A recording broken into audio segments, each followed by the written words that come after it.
पाकिस्तान तहरीक इंसाफ की तरफ से 14 रुकनी पॉलिटिकल कमेटी का ऐलान किया गया है। ये इस पॉलिटिकल कमेटी में कौन कौन शामिल है, इस पॉलिटिकल कमेटी के पास मैंडेट क्या होगा और इसका मकसद क्या है। एक बड़ा सवालिया निशान वो ये कि इमरान खान की रिहाई कब होगी। तोशाखाना केस में सज़ाएं मुअत्तल होगी, साइफ़र भी ईद के बाद उसमें भी वो बेलेबल हो जाएगा।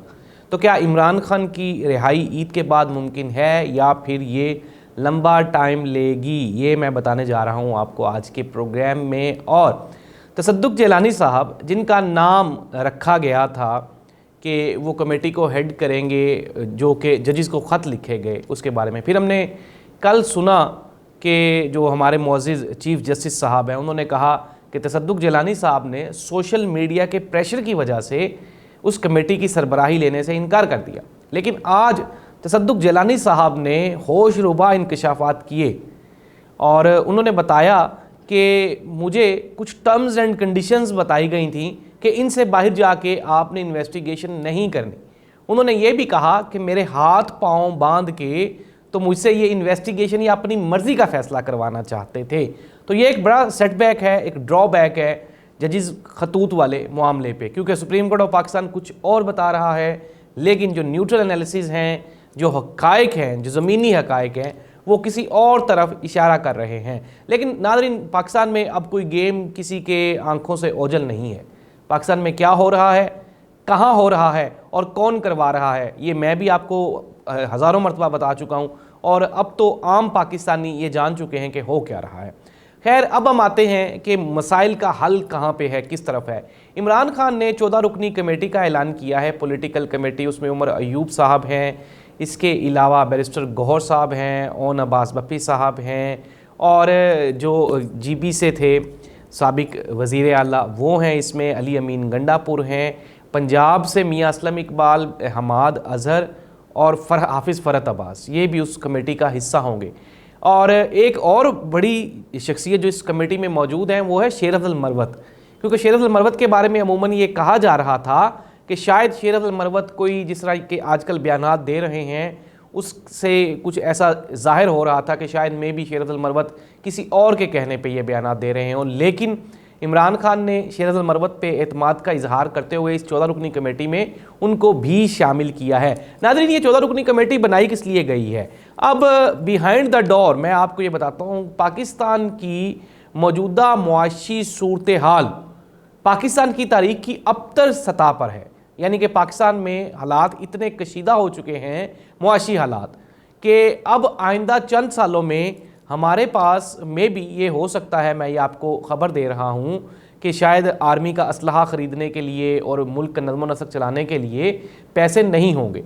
अब ज़ाहिर सी बात है, ये एक गंभीर सूरत हाल है और मुल्की मईशत का दारो मदार डायरेक्टली प्रोपोर्शनल होता है। ये मैं आपको कई प्रोग्राम्स में बता चुका हूँ कि मुल्क की सियासी सूरत हाल पे, पाकिस्तान में सियासी अदम इस्तेहकाम है, जिसके बायस पाकिस्तान में मुआशी इस्तेहकाम भी नागुज़ीर यानी कि नामुमकिन सा होता जा रहा है। ऐसी सूरत हाल में अब ताकतवर हलकों को यह एहसास हो गया है कि मौजूदा उन्होंने एक्सपेरिमेंट करके देख लिया है। अगर हम देखें कि नून लीग भी है, पीपल्स पार्टी भी है, बकाया भी तमाम सियासी जमातें हैं जो कि इक़्तिदार में हैं, लेकिन इसके बावजूद भी एक तो वो इमरान खान का करिश्मा नहीं टूट रहा और दूसरा फिर ये जो डिलीवरी थी, जो डिलीवरेंस थी इनकी तरफ से, वो भी कोई खातर खा नहीं है। फिर जो हुकूमत के इत्तेहादी हैं, फॉर एग्ज़ाम्पल अगर हम बात कर लें मुस्लिम लीग नून की, तो नून लीग के दो ग्रुप्स हैं, एक शहबाज शरीफ वाला ग्रुप और एक नवाज शरीफ साहब वाला ग्रुप।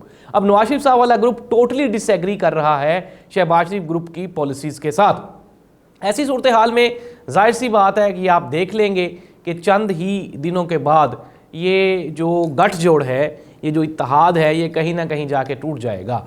ऐसी सूरत हाल में इस्टेब्लिशमेंट को, ताकतवर हलकों को किसी ऐसे बंदे की ज़रूरत होगी जो फिर ये सारी की सारी उलझी हुई डोर को सुलझा सके, और वो नाम बिल आखिर इमरान खान ही होगा।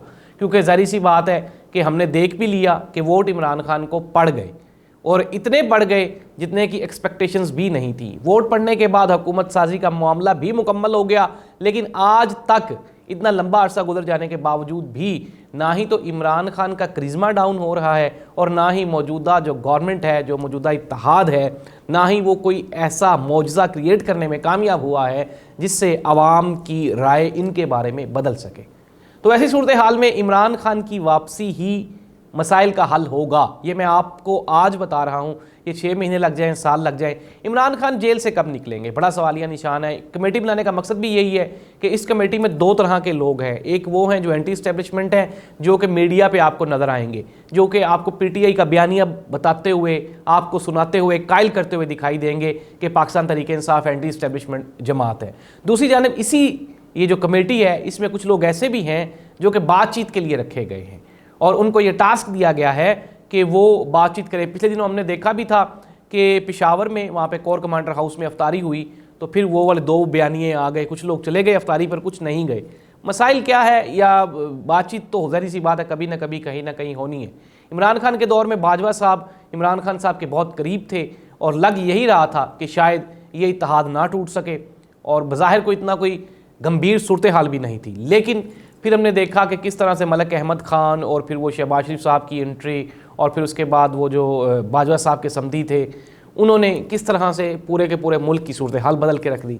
अब जाहिर सी बात है कोई भी छोटा सा सेटबैक, जैसे कि अभी गुज़श्ता दिनों कुछ ना कुछ मसाइल चले भी हैं, जैसे कि मैंने आपको बताया भी था कि वो जो कॉमन इंटरेस्ट की कमेटी होती है उसमें वज़ीर ख़जाना को शामिल किया जाता है। चूँकि वज़ीर ख़जाना आपको पता है कि वो औरंगज़ेब साहब कहाँ से आए हैं, उनकी जगह पे इसहाक डार साहब को रखा गया। ये पहला एक छोटा सा झटका था जो इस्टेब्लिशमेंट और हुकूमत को लगा। अब आगे ज़ाहिर सी बात है, मैं आपको कई मरतबा खबर दे चुका हूँ कि बड़ी तब्दीलियाँ तकर्रियाँ होनी हैं, चीफ़ जस्टिस ऑफ पाकिस्तान की, चीफ़ ऑफ आर्मी स्टाफ की, DGISI की। ये ऐसे मामलात हैं जिस पे कोई ना कोई मामलात ख़राब हो ही जाते हैं। जैसे कि इमरान खान साहब DGISI की तकर्री के मामले को बहाना बना के बाजवा साहब ने उनके ख़िलाफ़ ये सारी कंपेन लॉन्च कर ली थी।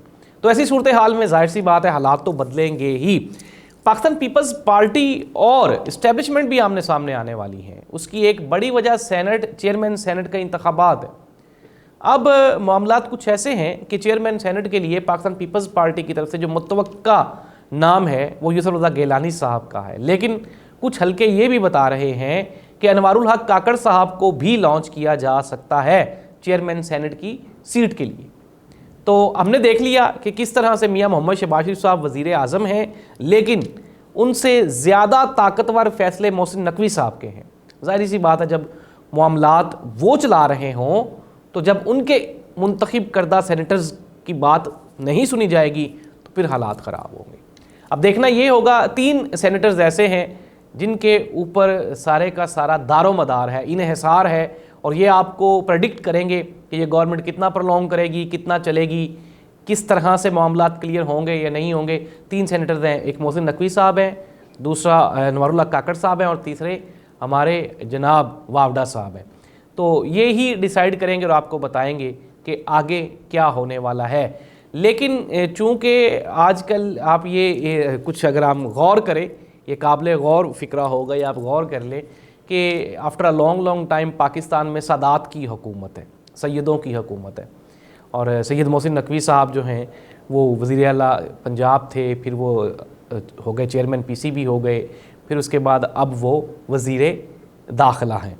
और यूसुफ रज़ा गिलानी साहब को पुट करने का पाकिस्तान पीपल्स पार्टी का, आसिफ अली ज़रदारी का ये एक स्मार्ट मूव है कि हो सकता है कि वो वाला फैक्टर यहाँ पे भी काम आ जाए। सैयद मोहसिन नकवी और कुछ आपको पता है बड़े नाम, वो भी इसी चीज़ को लेके चलते हैं। तो सैयद यूसुफ रज़ा गिलानी साहब को नाम देने का एक रीज़न ये भी है कि पाकिस्तान पीपल्स पार्टी ज़ाहिर सी बात है हुकूमत में उन्होंने वजारतें तो नहीं ली, लेकिन जो इंतज़ामी ओहदे थे वो उस पर उनको छोड़ने के लिए वो कतन तैयार नहीं है। सदारत ले लिया उन्होंने, इस चेयरमैन सेनेट भी वो ले लेंगे, और पंजाब की गवर्नरशिप 2 वो मांग रहे हैं, सिंध और पंजाब की उनको मिल जाएगी, सिंध की MQM के पास रहेगी और इनडायरेक्टली जिनके पास रहेगी। ये अब आप शेयरिंग का फार्मूला देख लें, गौर कर लें इसके ऊपर कि 3 ग्रुप्स हैं जो इसमें मुस्तफ़ीद हो रहे हैं हमारे मुल्क में। 3 ग्रुप्स हैं, पाकिस्तान पीपल्स पार्टी है, और दूसरा ग्रुप पाकिस्तान मुस्लिम लीग नून है, और तीसरा ग्रुप सैयद बरादरान का है, शाह साहिबान का है। और आप ये देखें कि अगर वज़ीर ख़ारजा वो नून लीग का है तो वज़ीर दाखिला वो शाह ग्रुप का है, सादात का है, और सदर पाकिस्तान वो पाकिस्तान पीपल्स पार्टी के। सिमिलरली जो गवर्नर पंजाब होगा वो पाकिस्तान पीपल्स पार्टी का होगा, गवर्नर सिंध जो है वो शाह बरादरान का, जो हमारा तीसरा ग्रुप है, उनका होगा। और फिर उसके बाद चेयरमैन सेनेट ये भी कोई मुत्तफ़िका या मुश्तरका उम्मीदवार हो सकता है। नून लीग के लोग नाराज़ हैं और उनका ये मानना है कि मियां मोहम्मद शहबाज शरीफ साहब वो एक डम्मी वज़ीर आज़म हैं, मरीम नवाज़ साहबा एक डम्मी वज़ीर आला हैं, उनके पास इख्तियारात नहीं हैं, और इसी चीज़ को बहाना बना के अब अगली जो उनका बयानिया है वो कायम किया जाएगा। अनडाउटेडली ये गवर्नमेंट डिलीवर नहीं कर पाएगी, ये तो अंडरस्टूड सी बात है। अब कोई ना कोई बहाना बनाना है, आवाम के पास भी तो आपको जाना है। इक़्तिदार बट गया है, सारे ग्रुप्स को अपना अपना हिस्सा मिल गया है। पाकिस्तान तहरीक इंसाफ को जेल मिली है और आवाम को खाने के लिए छितर मिले हैं, इसके अलावा तो कुछ नहीं मिला। बाकी वो जो 3 ग्रुप्स जिनका मैंने आपको नाम लिया वो तीनों मुस्तफ़ीद हो गए हैं। और अब ज़ाहिर सी बात है आवाम को भी कोई ना कोई लॉलीपॉप देना है, तो कहा यही जाएगा जी मेरे पास तो ताकत नहीं थी, फ़ैसले कहीं और होते थे। और ये आपको 2 साल बाद 3 साल बाद जब आपको दोबारा इलेक्शंस में ये जाएंगे तो ये बयानियाँ आपके सामने लेकर आएंगे।